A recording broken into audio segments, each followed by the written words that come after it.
Hello everyone, welcome to our channel simply unique. हम चल रहे हैं भगवत गीता पे और अध्याय 1 ही चल रहा है हमारा। और ज़्यादा हड़बड़ी नहीं करेंगे, जितना हो सकेगा शॉर्ट मतलब ज़्यादा जितना हो सकेगा उस वीडियो में मैं श्लोकों को बताऊंगी। और आई होप ये जर्नी बहुत आगे जाए। हम भगवत गीता ट्राई करूँगी मैं जितना हो सके। मैं पढ़ रही हूँ, समझने की कोशिश कर रही हूँ, इसे जानने की कोशिश कर रही हूँ। और ये आप भी, आई होप आप सबको भी समझ में आ रही होगी। और अपना टाइम दे के आप इन्वेस्ट कर रहे हैं, मेरे लिए बहुत बहुत बड़ी बात है। और आप यहाँ समझ रहे हैं। देखिए, मैं फिर से कह रही हूँ, भगवत गीता है ये मेरे माइंडसेट के अनुसार ना चलें। भगवत गीता को एज इट इज़ लें, यथारूप का मतलब इसका रस ऐसे ही लें जैसे ये है। और क्या क्यों कैसे क्या तर्क वितर्क के चक्कर में ना पड़ें, इसलिए मैं इसे जैसे ही है मैं वैसे आपके सामने प्रस्तुत कर रही हूँ। बीच बीच में मुझे जो ठीक लगता है मैं बता देती हूँ। अगर उसमें भी कोई त्रुटि हो जाए, मतलब मैं इससे रिलेट ना कर पाऊँ, आप रेजोनेट ना कर पाए, तो मैं क्षमा प्रार्थी हूँ। और जितना हो सके मैं कोशिश कर रही हूँ कि इसे बिल्कुल प्योर रखूँ, मतलब जैसे ये लिखी गई है वैसे मैं बताऊँ, ठीक है। बाकी अपना मत इसमें ना जोड़ूँ, ठीक है, क्यों क्या कैसे। बाकी जितना सिंपल मैं बता सकती हूँ उतना बताऊँगी। और आई होप आप सबको समझ आई होगी। आप सब अप्रिशिएट भी कर रहे हैं, सुन भी रहे हैं, लाइक भी कर रहे हैं, शेयर भी कर रहे हैं, बहुत बड़ी बात है। और थैंक यू सो मच। अगर आपको मेरा कंटेंट पसंद आता है और आपको रेलेवेंट लगता है तो आप लाइक कर सकते हैं, सब्सक्राइब कर सकते हैं चैनल को और शेयर कर सकते हैं वीडियो को। Thank you so much. चलिए स्टार्ट करते हैं। 32वां श्लोक है।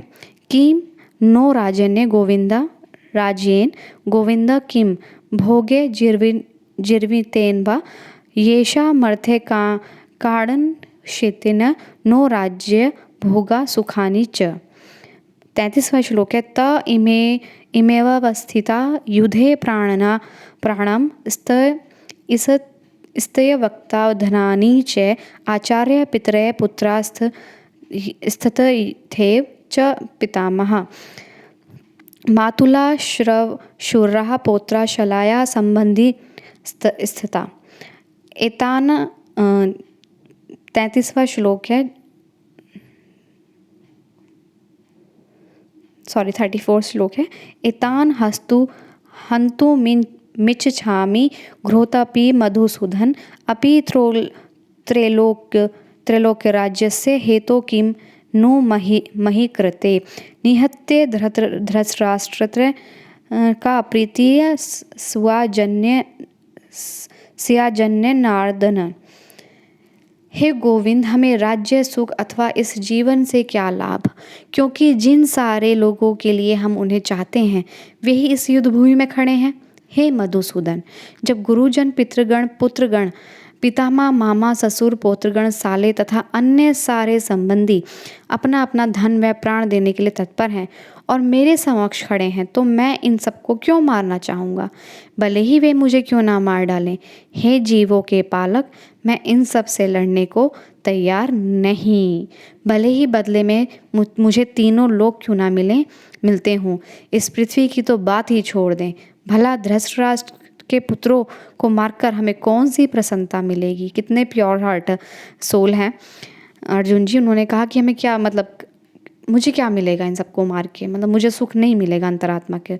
तात्पर्य ये है, अर्जुन ने भगवान कृष्ण को गोविंद कहकर संबोधित किया क्योंकि वे गोवों तथा इंद्रियों की समस्त प्रसन्नता के विषय हैं। इस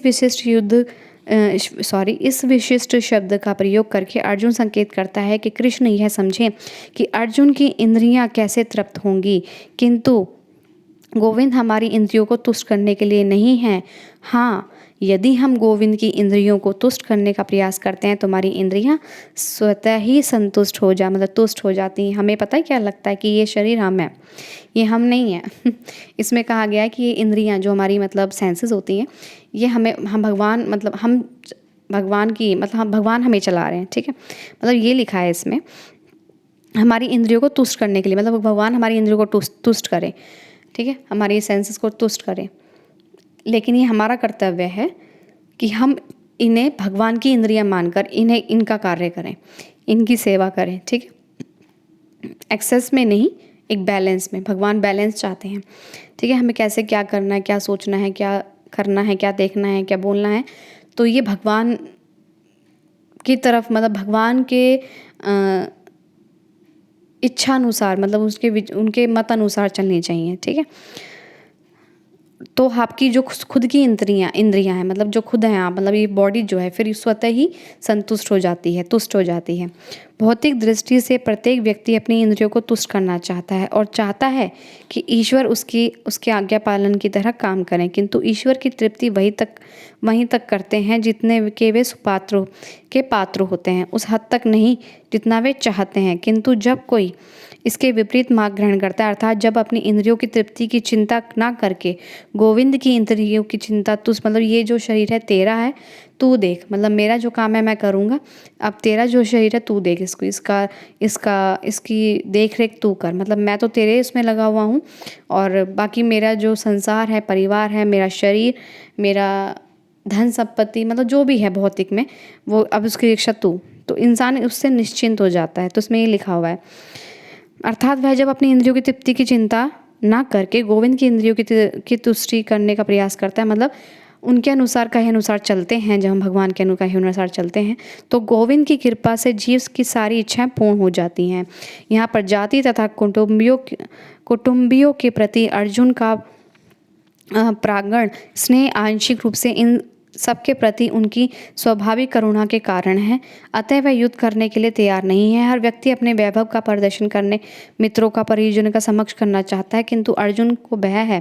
देखिए कोई भी जो मतलब बड़े पोस्ट पे पहुंच जाता है या कोई पावर उनके हाथ में आ जाती है तो उसका प्रदर्शन करते हैं किनके सामने, अपनों के सामने, कि देखो मैं क्या हूँ, राइट। तो उसके अंदर इतने निश्चल हैं वो, उन्होंने कहा कि मैं यहाँ क्या करूँगा,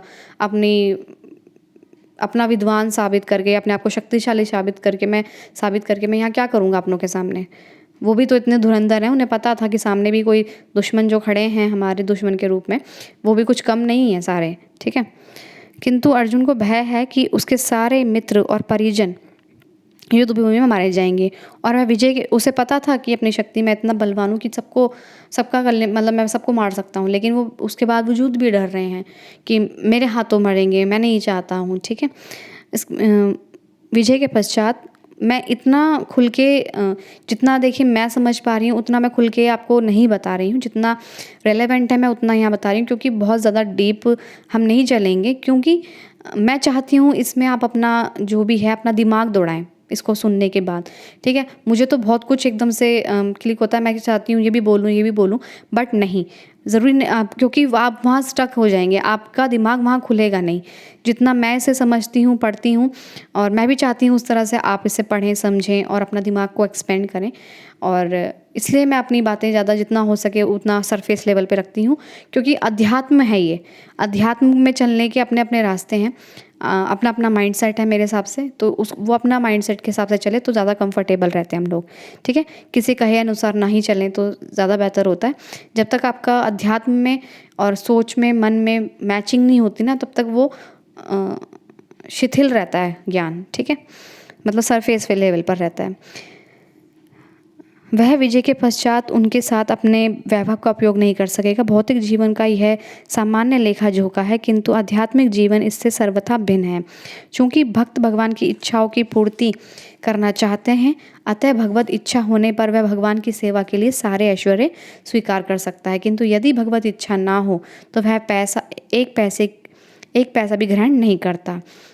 अर्जुन अपने संबंधियों को मारना नहीं चाह रहा था, और यदि उनको मारने की आवश्यकता हो तो अर्जुन की इच्छा थी कि कृष्ण स्वयं उनका वध कर दें। इस समय उसे यह पता ही नहीं है कि कृष्ण उन सबों भी युद्धभूमि में आने से पूर्व ही मार चुके हैं। भगवान है भाई, सृष्टि उन्होंने रची है, उन्हें पता है कब क्या करना है, ठीक है। तो अर्जुन को नहीं पता था, वो अज्ञानी होकर बैठ गए थे। अज्ञानी होने के बावजूद भी वो उन्होंने हमारे लिए अज्ञानी बने वो, ठीक है। तो उन्होंने लगा कि ये कृष्ण मार दे, मैं नहीं मारूंगा बिल्कुल भी, ठीक है। और इसमें ये लिखा है कि अगर भगवान की शरणागति ले लेते हैं ना, भगवान को अपने आप को कह देते हैं भाई तेरा शरीर तेरा घर, अच्छा हमने कुछ नहीं बनाया ना, देखिए अपने अपना शरीर बनाया हमने नहीं, इस दुनिया को रचा है क्या हमने, नहीं, हम पार्ट हैं, ठीक है। हमने किसी जानवर को नहीं बनाया, इवन हम कोई पत्ता तोड़ेंगे ना पेड़ से, हम उसे जोड़ भी नहीं सकते हैं, ठीक है। तो फिर हमारा क्या है जिसको हम देख के इतना अहम करते हैं, हमारा तो कुछ भी नहीं है, ये शरीर भी नहीं है हमारा तो, ठीक है, ये भी उसका दिया हुआ है। तो हम अगर ये माने कि ये शरीर और ये हम सब उसके दिए हुए हैं, तो फिर वो हमारी रक्षा या फिर कह लीजिए वो हमारा कल्याण कर देता है। ठीक है, ये इसमें शॉर्ट में मैं बता देती हूँ।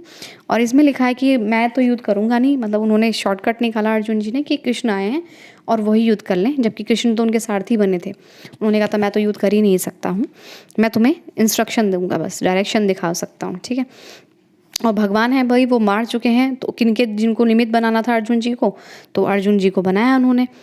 और खेल था, उन्होंने कहा आपका रोल है, आप कहते हैं ना डायरेक्टर भगवान है और हम सब रोल करना है, तो रोल हमें दिया गया है, हमें रोल निभाना है। अब उसे निमित्त मात्र बनना है, मतलब अर्जुन जी को सिर्फ मीडिएटर बनना है।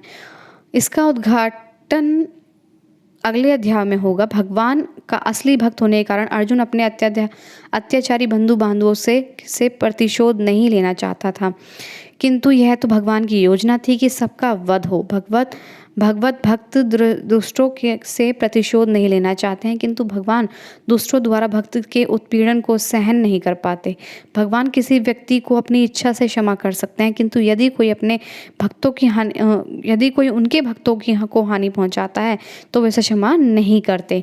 इसलिए भगवान इन दुराचारियों का वध करने के लिए उद्यत हैं।